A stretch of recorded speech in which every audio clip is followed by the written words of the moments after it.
আমি, আমার নেতা জনাব তারেক রহমান, দুজনেই আমরা নির্বাসিত ছিলাম। আল্লাহর কি মহিমা, যদি আমরা নির্বাসিত না থাকতাম হয়তো এই জুলাইয়ের মতো একটা অভ্যুত্থান সফলভাবে সমাপ্ত করা সম্ভব হতো না। স্বৈরাচারকে গদিতে রেখে বৈষম্যহীনতার বাংলাদেশ প্রতিষ্ঠা করা যাবে না। তাদেরকে আমরা বোঝাতে সক্ষম হয়েছি, কিন্তু তাদের সেই সাহস ছিল না। দাবি আমাদের অনেক, জাতির প্রত্যাশা অনেক, অ্যাসপিরেশন অনেক, স্কাই ইজ দ্য লিমিট, কিন্তু আমাদেরকে বাস্তবতায় আসতে হবে। আমাদের অর্থনৈতিক ভিত্তি কোথায়? সারা বাংলাদেশের অর্থনীতি ফোকলা অবস্থা, ব্যাংকিং খাত লুটপাট হয়ে গিয়েছে, 30 লক্ষ কোটি টাকা পাচার হয়ে গিয়েছে। মুক্তির মন্দিরে সোপানে তোলে কত প্রাণ হলো বলিদান, লেখা আছে অস্ত্র জলে। বাংলাদেশের গণমানুষের নেতা, মানবিক নেতা, জুলাই গণ অভ্যুত্থানের যে পথ নির্দেশক, আমাদেরকে যিনি নির্দেশনা দিয়েছেন, সাহস জুগিয়েছেন, অনুপ্রেরণা দিয়েছেন এবং এই জুলাই গণ অভ্যুত্থানকে সফলতার দিকে নিয়ে গেছেন জনাব তারেক রহমান। উপস্থিত মন্ত্রিসভার সদস্যবৃন্দ এবং আজকে যারা উপস্থিত হয়েছেন, যাদের বক্তব্য আমরা শুনতে এসেছি, জুলাইয়ের শহীদদের পিতা মাতা, ভাই বোন, আত্মীয় স্বজন, যারা আহত জুলাই যোদ্ধা, সুধীবৃন্দ, ভাই ও বোনেরা, সাংবাদিক বন্ধুগণ, সালামু আলাইকুম রহমতুল্লাহ। বক্তব্য আমি দেওয়ার কথা না, এখানে এই জাতীয় অনুষ্ঠানে কয়েকবার এসেছি। মাননীয় প্রধানমন্ত্রী একবার বিদেশ থেকে সংযুক্ত ছিলেন, গুম খুনের উপরে যে বার্ষিক একটা অনুষ্ঠান হয় আন্তর্জাতিক গুম বিরোধী দিবস, সেই দিবসেও নিজেও গুমের শিকার হিসাবে সেদিন খুবই আপ্লুত থাকি, আবেগে দুঃখ ভারাক্রান্ত থাকি। যারা গুম হয়েছেন, কেউ কেউ ফিরে এসছেন, সেখানে বক্তব্য শোনা যায় তাদের। যারা আসেননি তাদের স্বজনদের বক্তব্য না শুনতে পারা যায়, না দেখতে পারা যায়, সেরকম একটা দৃশ্য এখনো পঙ্গু হাসপাতালে যারা চিকিৎসাধীন জুলাইয়ের অভ্যুত্থানে আমি কয়েকবার দেখতে গিয়েছিলাম মাননীয় প্রধানমন্ত্রীর নির্দেশে। সে দৃশ্য চোখে দেখা যায় না। যারা দুই চোখের আলো হারিয়েছেন অথবা এক চোখের আলো হারিয়েছেন, কোন রকম চিকিৎসা নিয়ে আরেক চোখে দেখছেন, তাদের স্বপ্ন কি? তারা কি বাংলাদেশ দেখতে চেয়েছেন? যারা দুই চোখের আলো হারিয়েছেন, তাদের সন্তানরা কি বাংলাদেশ দেখার জন্য অপেক্ষা করছে? সেই বাংলাদেশ বিনির্মাণের জন্য আমাদের আজকের এই সমাবেশ। মোহিনী চৌধুরীর সেই কবিতা, গান সবাই জানেন, এই জাতীয় অনুষ্ঠানে সবাই আবৃত্তি করেন। মুক্তির মন্দিরে সোপানে তোলে কত প্রাণ হলো বলিদান, লেখা আছে অস্ত্র জলে। আরো কয়টি লাইন আছে। তাদের অনেকেই যারা স্বর্গগত, তারা এখনো জানে স্বর্গ থেকে প্রিয় মাতৃভূমি। আমরা কি সেই মাতৃভূমি বানানোর প্রত্যয় ব্যক্ত করব না? পরিকল্পনা নেব না? একটা বস্মের উপরে দাঁড়িয়ে আমরা রাষ্ট্রের দায়িত্ব পেয়েছি, জনগণ দিয়েছে। সেই ভস্মের মধ্যে কিছু নেই। সারা বাংলাদেশের অর্থনীতি ফোকলা অবস্থা, ব্যাংকিং খাত লুটপাট হয়ে গিয়েছে, 30 লক্ষ কোটি টাকা পাচার হয়ে গিয়েছে। দাবি আমাদের অনেক, জাতির প্রত্যাশা অনেক, অ্যাসপিরেশন অনেক, স্কাই ইজ দ্য লিমিট, কিন্তু আমাদেরকে বাস্তবতায় আসতে হবে। আমাদের অর্থনৈতিক ভিত্তি কোথায়? আমাদের নেতা যে পরিকল্পনা করেছেন, আমরা যে বাজেট দিয়েছি 9,37,000 কোটি টাকা, 38,000 কোটি টাকার বাজেট, সেই বাজেট বাস্তবায়নের মধ্যে কি আছে? এই সমস্ত সামাজিক নিরাপত্তা খাতগুলো আছে। আমরা যে সমস্ত বিষয় অ্যাড্রেস করতে চাই, সেই বিষয়গুলো যদি আমরা বাস্তবায়ন করতে চাই, তাহলে আমাদের ঐক্যবদ্ধ থাকতে হবে, আমাদেরকে সহযোগিতা করতে হবে। আমরা শুধু চাই চাই আর চাই করতে পারবো না। আমাদের প্ল্যান আছে, আমাদের পরিকল্পনা আছে, কিন্তু আমাদের সেই আর্থিক সামর্থ্য অর্জন করার জন্য আমাদেরকে সময় দিতে হবে। সেই পরিকল্পনা বাস্তবায়নের জন্য নেতৃত্বের হাতকে শক্তিশালী করতে হবে। আমি যেহেতু জুলাইয়ের উপরে কথা বলতে এসেছি, কিছু পর্দার আড়ালের কথা আজকে অবমুক্ত করতে চাই। আমি, আমার নেতা জনাব তারেক রহমান, দুজনেই আমরা নির্বাসিত ছিলাম। আল্লাহর কি মহিমা, যদি আমরা নির্বাসিত না থাকতাম হয়তো এই জুলাইয়ের মতো একটা অভ্যুত্থান সফলভাবে সমাপ্ত করা সম্ভব হতো না। এটাই হচ্ছে পর্দার অন্তরালের কথা। কোনদিন আমরা ঘুমাইনি। 24টা ঘন্টা কোঅর্ডিনেশন করে আমাদের নেতা কর্মীদেরকে বিভিন্নভাবে আমরা অর্গানাইজ করে এই জুলাই যোদ্ধাদের সম্মুখে রেখে অরাজনৈতিক পরিচয়ে এই আন্দোলনের একটা পর্যায় পর্যন্ত আমরা নিয়ে এসেছি। 3 তারিখ 4 তারিখে আমরা যখন নৈতিক সমর্থন প্রদান করি, তারপরের থেকে বিশ্ববিদ্যালয়ের শিক্ষকদের একটা আন্দোলন ছিল, সেখানে সমর্থন দিয়ে তারপরের থেকে যেদিন আমরা 16ই জুলাই পর্যন্ত পৌঁছালাম, সেদিন আমার নেতা বলেছেন, দফা 1 দাবি 1, স্বৈরাচারের পদত্যাগ, অন্য কোনোভাবে এই সমস্যার সমাধান হবে না।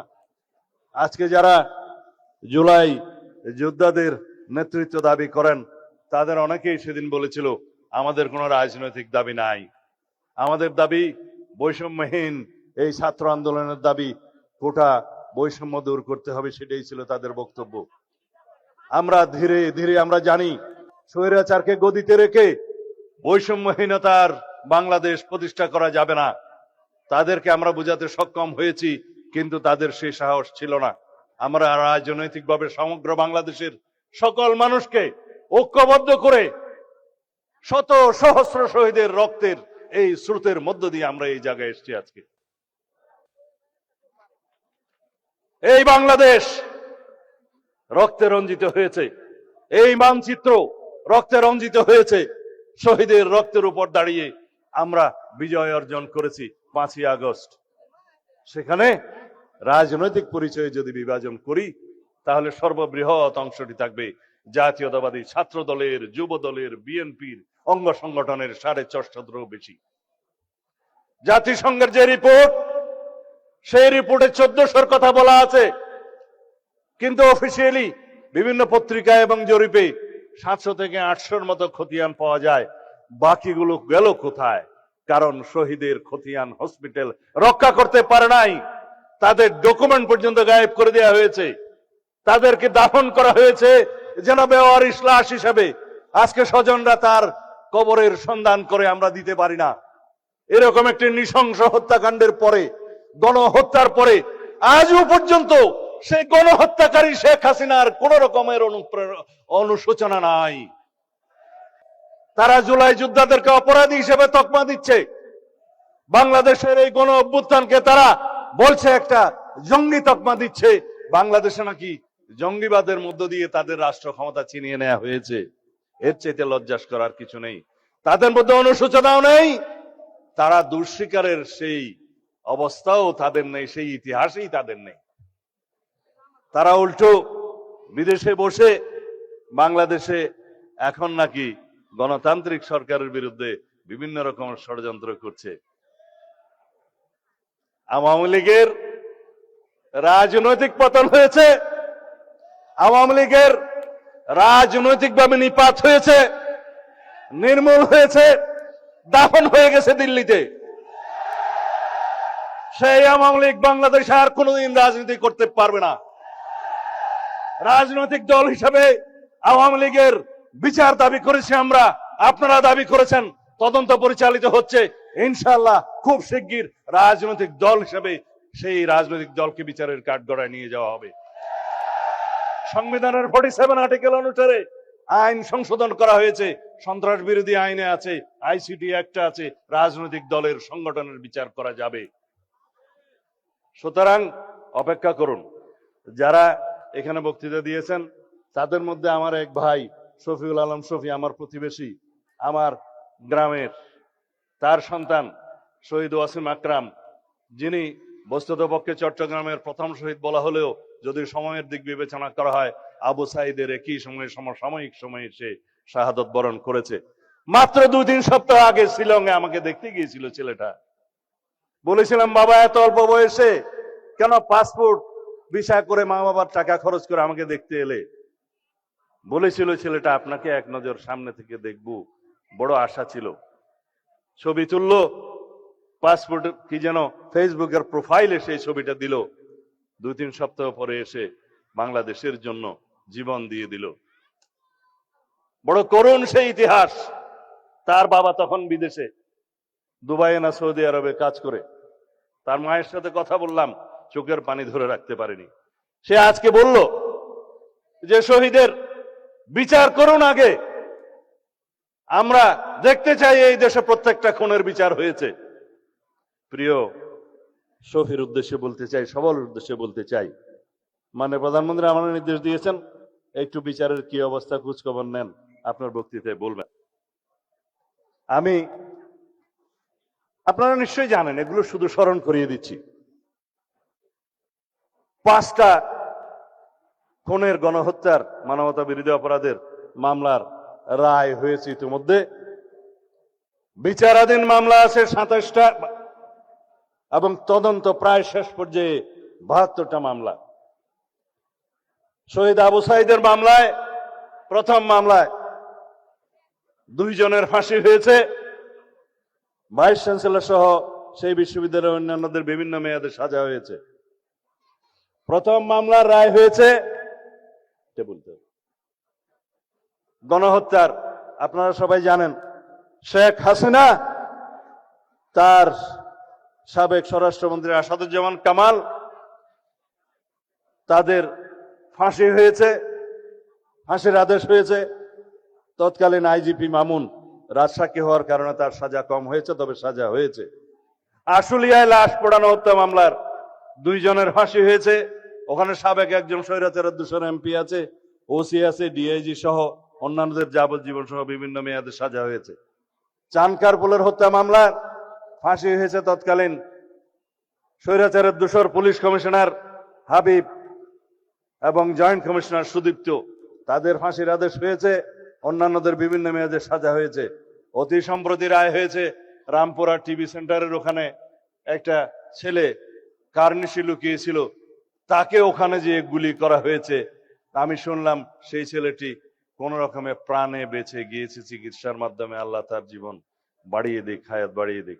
কিন্তু সেই ঘটনায় আরো 2-1 জন, একটা শিশু সহ হত্যা করা হয়েছে তাদেরকে। সেই মামলায় রায় হয়েছে, ফাঁসির আদেশ হয়েছে তৎকালীন পুলিশ কমিশনার হাবিব, ওসি এবং অন্যান্যদের বিভিন্ন মেয়াদে। সর্বশেষ হাসানুল হক নামের একজন স্বৈরাচারের 200 আছে, তার বিচারের রায় বেরিয়েছে। তাকে কেবল 10 বছরের সাজা দেয়াতে বাদী পক্ষ সন্তুষ্ট নয়, সেজন্য সেটা আপিল করা হবে মর্মে শুনেছি। তার অন্তত যাতে সর্বোচ্চ সাজা হয় সেরকম বিচার, সেরকম মামলা আরো আছে, সেই মামলাগুলোতে আশা করা যায় সে বিচার কার্য করা হবে। আজকে যারা এই অনুষ্ঠানের আয়োজন করেছেন, জুলাই 24 শহীদ পরিবার সোসাইটি এবং আমরা জুলাই যোদ্ধা কেন্দ্রীয় নির্বাহী কমিটি, তাদের প্রতি আমার অনুরোধ রইল, আয়োজকদের, তাদের প্রতি আমার অনুরোধ রইল, এই জুলাইয়ের চেতনা নিয়ে যেন আমরা কেউ ব্যবসা না করি। যারা জুলাইয়ের চেতনা নিয়ে বিভিন্নভাবে রাজনৈতিক সংগঠন করে রাজনৈতিক ফায়দা নেওয়ার জন্য চেতনা বিক্রি করছে, তাদের পরিণতি কিন্তু ভবিষ্যতে দেখা যাবে। ইতিহাস কিন্তু তাই। যারা 71-এর মুক্তিযুদ্ধের চেতনা বিক্রি করত, তারা চেতনা বিক্রি করতে করতে আজকে দিল্লি গিয়ে বসে আছে। বাংলাদেশের মানুষ তাদেরকে উৎখাত করেছে। সুতরাং চেতনা বিক্রির ব্যবসা ভালো নয়, রাজনৈতিক ফায়দা নেওয়ার উদ্দেশ্যে ভালো না। আমরা এই মহান 2024-এর জুলাই গণ অভ্যুত্থানের ইতিহাসকে ধারণ করব, স্মৃতিকে ধারণ করব। অনাগত কালে ভবিষ্যতে আমাদের প্রজন্মরা যেন দেখে স্বৈরাচার ফ্যাসিবাদের পতন কিভাবে হয়েছিল, ফ্যাসিবাদী স্বৈরাচারী আচরণ যেন ভবিষ্যতের কোন সরকার না করে। খোদা হাফেজ।